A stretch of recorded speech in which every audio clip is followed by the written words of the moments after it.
नमस्कार दोस्तों। बिहार विधानसभा के चुनाव करीब आ चुके हैं। अगले महीने की 6 तारीख को पहला चरण, दूसरा चरण 11 तारीख को और 14 तारीख को बिहार विधानसभा के रिजल्ट आने वाले।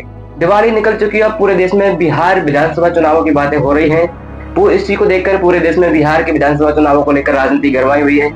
एक तरफ एनडीए गठबंधन है जिसमें बीजेपी, जेडीयू, जीतन राम मांझी और चिराग पासवान की पार्टी मिली हुई है। एक तरफ आरजेडी, कांग्रेस और अन्य गठबंधन का महागठबंधन है। एक तरफ प्रशांत किशोर है जो अपने एजेंडे से लोगों को समझाने की, लोगों को आकर्षित करने की कोशिश कर रहे हैं। एक तरफ तेज प्रताप यादव है जो अपनी जीत की टाल ठोक रहे हैं।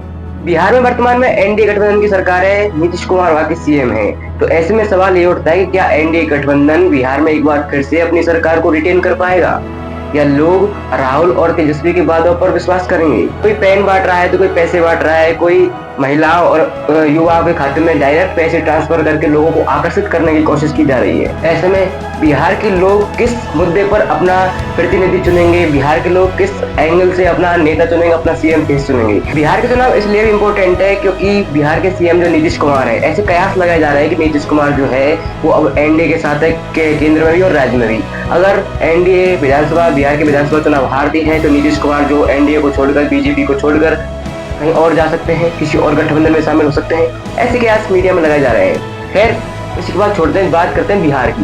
बिहार को क्या चाहिए, बिहार को कैसी सरकार चाहिए, बिहार के लोगों को कैसी सरकार चाहिए। बिहार के असली मुद्दे क्या है? महंगाई, बेरोजगारी, शिक्षा, भ्रष्टाचार।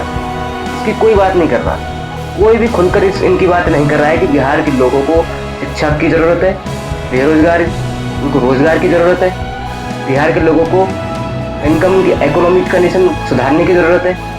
यही बिहार के सबसे बड़े मुद्दे हैं। बिहार के लोग एक ऐसे माहौल में ढल चुके हैं कि उनको खुद को भी ये मुद्दे याद नहीं है कि हम शिक्षा से हम अशिक्षित हैं, हम बेरोजगार हैं। बिहार के छोटे छोटे लोगों को, छोटे छोटे तबके के लोगों को देखेंगे तो वो किसी भी पार्टी के साथ 100, 200, 500 रुपए में उनका झंडा लेकर उनके साथ घूम रहे हैं। वो भूल रहे हैं कि उनको शिक्षा की जरूरत है, उनको रोजगार की जरूरत है।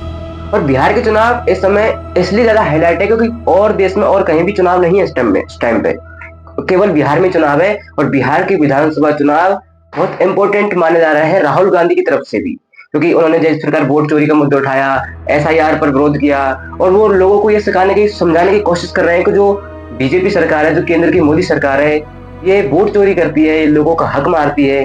तो क्या ये जो बिहार के विधानसभा चुनाव होने वाले हैं, ये जो अगर बीजेपी इसमें हारती है तो राहुल गांधी किसमें मेंटली विजय होगी, मतलब उनकी जीत तो होगी लेकिन वो मेंटली भी स्ट्रॉन्ग होंगी कि उन्होंने जो वोट चोरी का मुद्दा उठाया, जो एसआईआर का मुद्दा उठाया, उससे लोगों को कुछ समझ में आया और उन्होंने बीजेपी को नापसंद किया उस जगह पर।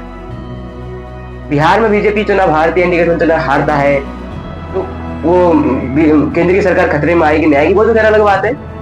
लेकिन 14 नवंबर को जो बिहार के नतीजे आने वाले हैं चुनाव के बाद, वो बड़े एक्साइटेड होंगे क्योंकि ये एक ऐसा समय चल रहा है जिसमें पूरे देश में एक तरफ बीजेपी सरकार को लेकर वोट चोरी का मुद्दा उठा हुआ है, उनकी विकास के ऊपर चर्चा है।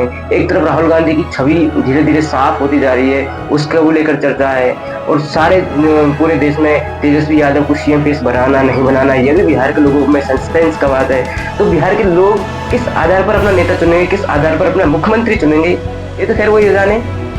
लेकिन बिहार के चुनाव की बार बड़े इंपॉर्टेंट होने वाले हैं दोनों पक्षों के लिए। आपको क्या लगता है बिहार के चुनाव में किस पार्टी अपने बहुमत प्राप्त करती हुई नजर आ रही है? कमेंट में जवाब जरूर दीजिए। धन्यवाद।